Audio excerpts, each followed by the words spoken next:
गंगों में हुए मानवी के हत्याकांड का आखिरकार पुलिस ने खुलासा कर दिया। एक तरफा प्यार में शादीशुदा युवक ने मानवी को मौत के घाट उतारा था। गंगोह में कल छात्रा मानवी की हत्या करने वाले आरोपी को पुलिस ने आखिरकार गिरफ्तार कर ही लिया। पुलिस ने आरोपी सागर गुर्जर पुत्र देवेंद्र गुर्जर निवासी डेरियारी चोटी थाना मुड़ाली मेरठ को देवबंद के समीप से गिरफ्तार कर लिया है।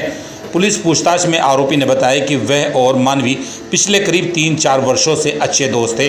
उसने बताया कि शुरुआत में मानवी को मेरे शादीशुदा होने का नहीं पता था, लेकिन जैसे ही उसने मेरे शादीशुदा होने का पता चला तो उसने मुझसे बात करना बंद कर दिया। आरोपी ने यह भी बताया कि उसे यह भी पता चला कि मानवी की किसी दूसरे लड़के के साथ दोस्ती है। उसने बताया कि कल उसकी मानवी से मुलाकात हुई और इसी दौरान फ़ोन पर बातचीत करने को लेकर मानवी और आरोपी सागर ने बहस हो गई। गुस्से में सागर ने मानवी की छुरे से गला रेत कर हत्या कर दी थी।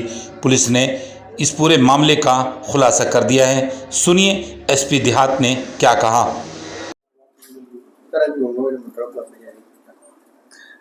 जी, कल 22 मई को थाना गंगो पर एक कस्बा गंगो के जो बाईपास रोड है वहां पर एक खाली पड़े हुए प्लॉट पर एक 20-21 वर्षीय युवती का शव मिलने की सूचना प्राप्त हुई। इस सूचना पर तत्काल गंगो पुलिस द्वारा एवं फॉरेंसिक यूनिट एसएसपी महोदय द्वारा एवं मेरे द्वारा घटनास्थल का निरीक्षण किया गया। वहां पर घटना स्थल से पर्याप्त साक्ष्य संकलन की कार्रवाई की गई। वहां पे टीम्स का गठन किया गया।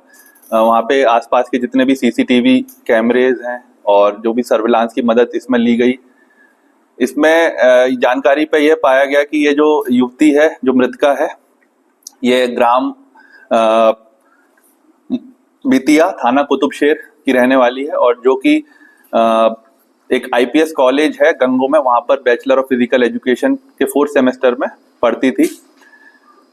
जब ये यहाँ पर तीतरो में अप डाउन करती थी, जब ये वहां से उस दिन आई तो हमने सीसीटीवी के माध्यम से भी देखा और वादी की लिखित तहरीर में भी उन्होंने बताया कि एक अभियुक्त जिसका नाम सागर, जो कि थाना क्षेत्र मुंडाली का रहने वाला है, जनपद मेरठ, वो इससे पिछले कुछ वर्षों से बातचीत करता था और जब जो मृतका ने इससे बातचीत करना बंद कर दिया था तो वो इससे बीच में कई बार इससे झगड़ा भी किया उसने और इसी रंजिश को लेते हुए उस दिन उसने मृतका को उस दिन सुबह सुबह बुलाया एवं उनका झगड़ा हुआ किसी बात को लेकर।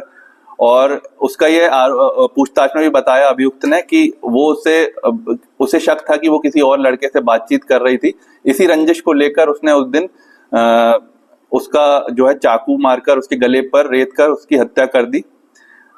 दोनों जो इसमें सीसीटीवी के भी माध्यम से हमने साक्ष्य संकलन किए हैं एवं जो अभियुक्त है उसकी निशानदेही पर जो उसने चाकू और मृतका का मोबाइल का मौके से जो ले गया था वो एक बाग में जो छुपाया था कस्बा गंगो से, उसे भी हमने रिकवर किया है और आज अभियुक्त को गिरफ्तार कर माननीय न्यायालय के समक्ष पेश किया जा रहा है और जो भी इसमें और भी साक्ष्य संकलन की कार्रवाई है की जा रही है और शीघ्र ही इसमें इसके विरुद्ध चार्जशीट लगाई जाएगी एवं प्रभावी पैरवी करके इसको सजा भी दिलवाई जाएगी। क्या सर इसमें दुष्कर्म का भी कुछ मामला था?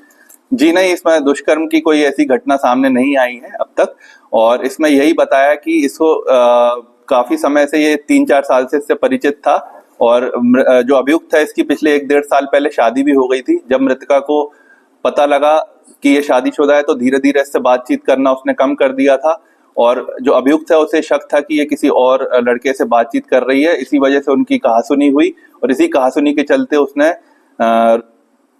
एंगर में आकर, रोष में आकर यह सुबह उसको बुलाया और सुनियोजित तरीके से उसकी हत्या की है और जो चाकू है और मृतका का मोबाइल वो एक बाग में जाकर छुपा दिया है। उसने आज ये जाकर हमें बरामद भी कराया है और आज इसे गिरफ्तार कर मान्य हत्याकांड में क्या किसी और कभी जी नहीं, परिवार के लोगों ने आरोप 4-5 में लगाया जी परिजनों की तहरीर पर जो एक अभियुक्त के विरुद्ध उन्होंने तहरीर दी थी उसी के विरुद्ध हमने अभियुक्त पंजीकृत किया है। इसमें सीसीटीवी की मदद से भी देखा जा रहा है कि वो अकेला ही उससे लेकर जो है साथ चला है और लास्ट कॉलिंग्स भी हमने देखी है जो कि और सर्विलांस की मदद ली है, उसमें और किसी का हाथ नहीं है, सिर्फ ये अभियुक्त का अभी तक इसमें हाथ था।